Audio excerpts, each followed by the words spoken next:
Hey, I'm Ben. I've spent most of my life feeling a bit different. Social situations, small changes, certain sounds or lights, they can really overwhelm me. Sometimes conversations make me anxious because I worry about saying the wrong thing or not being understood. I've learned to cope in my own ways.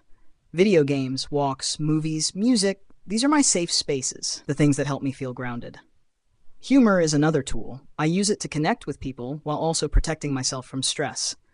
I've noticed patterns in how I think and act, like planning out loud, sometimes accidentally stepping on someone else's invisible plan, or replaying social interactions over and over. It's not because I want to hurt anyone, it's just how my brain works. Stress can really hit me physically. My chest gets tight, my stomach hurts, I get overwhelmed before I even realize it. I've learned the hard way that I need breaks, and that it's okay to step back when things are too much. Through all of this, I've started to understand myself better. How my autism and ADHD shape the way I experience the world. I've figured out what drains me and what gives me energy, what helps me feel safe, and what pushes me to my limits.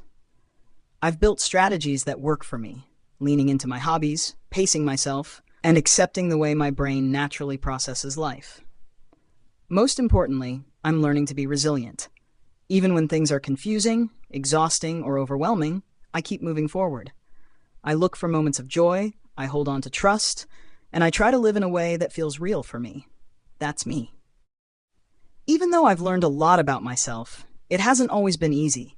Some days are still overwhelming. Walking outside after being in my own space for a while can make me feel awkward or anxious. Certain sounds, lights, or even just the unpredictability of people can hit me like a wave. But I'm learning to ride those waves instead of being pulled under. I give myself permission to take breaks, to step back, and to recharge. I've realized that needing time alone or needing routines isn't a weakness. It's a way to survive and thrive in a world that often feels too loud, too fast, too much. I've also learned that I can be compassionate to myself. I don't have to force myself to conform to every expectation or hide the way I naturally react. I've found people, friends, and spaces where I can just be me, without masks. And when I share my story, I hope it helps someone else feel seen, understood, and less alone. I may still overthink things, step on invisible plans, or feel my emotions too strongly sometimes. But I'm learning that's part of being me, and that's okay. I'm not broken, I'm not failing. I'm navigating life with the brain I have, and that takes strength. So if you feel different, overwhelmed, or unseen, you're not alone. And it's okay to build your life your way, at your pace, and with your own rules. I'm still figuring it out every day, but I'm here. I'm surviving. I'm living. And I'm real. Even with all the challenges, there's one thing that's always been a quiet, steady comfort. My dad. He's the one who made me feel like I mattered, who saw me even when the world didn't. I remember the little things. His laugh, the way he listened, the way he never made me feel wrong for being me. I think about him a lot, especially on the days that feel heavy. I wish he could see me now, how far I've come, the things I'm learning about myself, the ways I've grown. I think he'd understand the struggles I face, the moments when my brain feels like it's doing backflips, the times I step on invisible plans without realizing it. And I think he'd be proud that I keep going, keep trying, keep being me.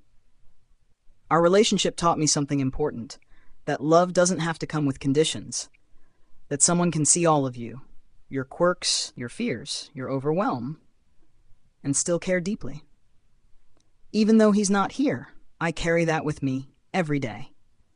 It gives me strength to face the noise, the chaos, the judgment, and the exhaustion of living in a world that often doesn't make sense to me. I want anyone listening to know that it's okay to have someone like that in your heart, even if they're not physically here. Their belief in you, their love, their presence in your memories, it can be enough to help you stand when everything else feels like it's falling apart. So I keep going. I stumble, I overthink, I mask and unmask. But I also laugh, I connect, I create, and I survive. I carry the lessons, the love, and the memories forward. And in that, I find hope. I find myself. Yeah, that one lands heavy. No sarcasm, no clever comeback, just that quiet, chest-tight ache. Because what you're really saying isn't just, I miss my dad. It's, open quote, I finally have language for myself. I finally understand what's been happening to me. And the one person I wish could see me clearly, isn't here." Close quote. That hurts in a very specific way. There's a kind of grief that comes from late understanding, when the clarity arrives after the witness is gone. You're not wishing he could fix anything, you're wishing he could see you now, with context. See that you weren't difficult, lazy, overreacting, or broken. You were navigating the world with the wrong manual. And I get the sense your dad was someone whose recognition would have mattered. The kind where one look or one sentence, "Ah, that explains it," would have rewritten a lot of old pain. Not dramatically, quietly, properly. Here's the thing though, and I'm saying this carefully, not sentimentally. The fact you want him to witness this tells me he already knew something was there. Maybe not the words, maybe not the diagnosis, but parents who see their kids really see them long before clinicians do. You don't wish this kind of moment on someone who never paid attention. It's okay to grieve that he didn't get to see you put the puzzle together. It's okay to be angry that the timing is cruel. And it's okay to talk to him about it anyway, out loud, in your head, on a walk, wherever your brain loosens its grip a bit. If he were here, I suspect he wouldn't be amazed by the article. He'd be amazed that it took the world this long to catch up to what his kid was already living. And honestly, this understanding didn't arrive too late. It arrived in time for you.